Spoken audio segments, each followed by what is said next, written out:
of all, congratulations, Miko. Not bad the first runner-up. How does it feel? How does it feel winning first runner-up? I'm feeling grateful and I'm so thankful to God. Thank you so much. Does this mean na mag-stop ka na sa national pageant? Bob, Does this mean na hihito ka na sa national pageant? Hindi naman. ay hindi naman. Lumaban ako dito dahil din sa grades.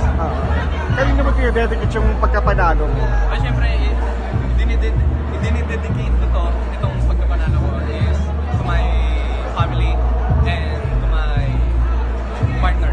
Are you satisfied with your performance? How satisfied are you with your performance? 10%. 100%? 10 over 10. Wow. 10%. So what's next for Nico? Ayan, abangan nyo ako guys. I would like to invite you all next year. Mr. Pilipinas Worldwide. Pag-transform ni Mickey Santos. Thank you for this interview, Nico. And Yes, good luck thank you sa so much future. po. Thank you. Thank you so much.